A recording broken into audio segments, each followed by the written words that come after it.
Welcome back to Leeds Lately. We have to have the same conversations again. Leeds have just, well, make sure you hit that big red button, but Leeds have just drawn 1-1 with Luton, and this time we can't blame it on Ilya Melier because he didn't play in the game Darlow did. So, look, Darlow had an okay game. The goal wasn't his fault, but in general, I think it proves a point that it's not just Melier's fault. I think across the board, we've been really, really poor of late. Not good enough. Chance creation wise, team selection wise, everything. I think from front to back, we weren't very good today. I don't think we were horrendous, but it's not a title winning team. And to have gone from 7-8 points clear of third at one point, we are now in third place, and Sheffield United are yet to play. They'll kick off in about 25 minutes. So where does this leave us? It leaves us in a position where, well, some people will be calling for Farke's head at this point, but I think in a title race, there isn't really there's no point changing that. If it doesn't work, I think we sack him after this season. If we don't go up again, we sack him after this season. However, we're talking about the here and now. This game, defensively, I think Rodon wasn't very good. His positional sense, his ability to... So actually, no, sorry. His positioning and everything else was fine. It was his one-on-one situations that I really struggled with today. I thought he was quite poor in terms of actually being able to get in between the player and the goal for shots and things like that. Again, Tanaka don't think played very well. Again, gave the ball away for their goal. It's these things are starting to stack up, and when everybody's making mistakes, it's really not good. I think in terms of team selection, I would have started Ramazani out on the left because I think Solomon's form has been dipping, and today it hit rock bottom. Because whilst, he took the ball past a couple of people a couple of times, there was a lot of the time where he just ran the ball into touch. His corners were hitting the first man. It was very frustrating to watch, and I don't think he was very good at all. Other things in terms of team selection, I think the same back four, I would have gone with that back four. Of course, we didn't have access to Rothwell because he's picked up a calf injury, so that's irritating because we don't get to have him in the team. Sorry, that sounded like I was getting a bit emotional there, but it was just a bit of trapped air. We don't have access to Rothwell, so then you've got Gilavogi and Gruev on your bench, and they're not really the players you want to bring on because they don't do the same job as what Rothwell does. Really, what you want is somebody like Asgard that played for Luton today in the midfield. He was their number 8. He was forward and back, making tackles and going forward and helping out the attack as well in that Rothwell role. He kind of did that role. If he was on the Leeds team today, we might have won that game. Not saying that he was that amazing, but I'm saying the mould and the player profile that he is, if he was in our midfield, we would have done a lot better at bringing the ball forward.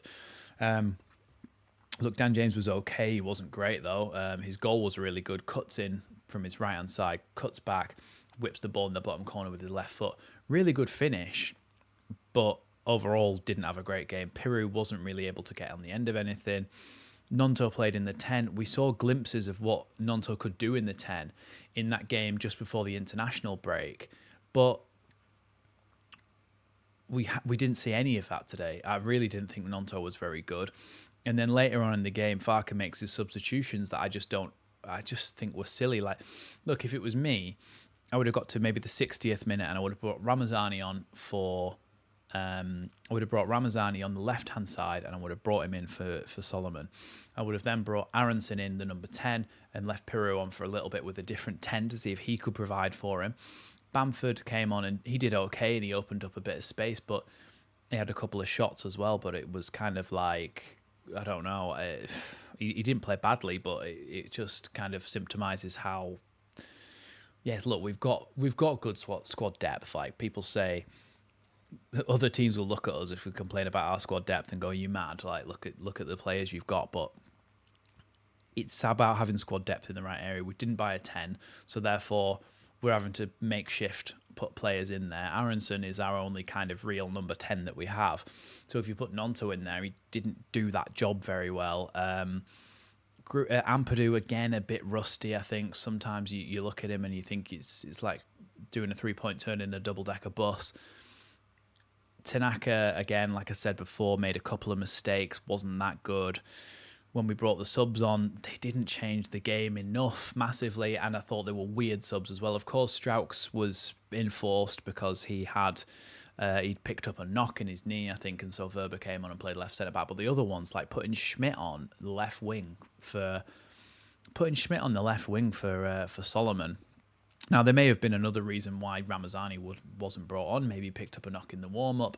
We don't know. Maybe Farke will be saying that right now in his post-match presser. But I just think the substitutions that were made were never going to win you the game.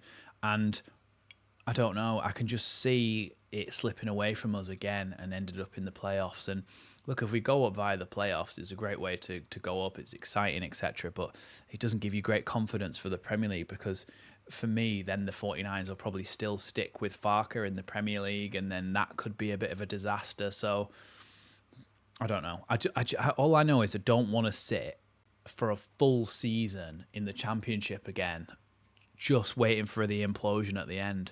I just want to go up and then worry about what happens in the Premier League. At least it's different. At least you're playing against better players and it's more interesting. The Championship for me now is just becoming this kind of slog where you have to play so many games.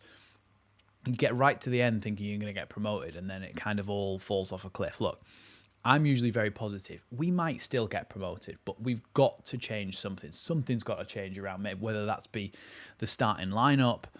Like, should we switch things around completely? Should we have a slight formation change? The thing is with Daniel Farke, this is my frustration with him. He won't try anything different. Now, I think you could very much say that he could do a similar system in terms of style, but play in many different formations. So, for example, if you played in a 4-3-3, your number 10 would drop into your midfield, and you would push your wingers higher up, and therefore you've still got the 3 in attack. You've still got those 2 full-backs that can act as wing-backs as well, but you might have a bit more stability in midfield. Or, for example, today when we were playing against a 3-5-2, we really struggled to play through midfield.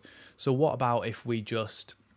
Essentially, you've got a winger in there as well who's part of that Leeds midfield, and it's not particularly helpful. So what if we matched them up and we went 3-5-2? You could easily drop Ampadu in as a centre-back, and then you could have 3-5 or 3-5-1-1 or whatever to still have a number 10 in behind the striker. There's definitely options for it. A 3-4-3 we could do as well. A 3-4-3 would work. There's many different formations that we could do, but still play the same style and identity of football.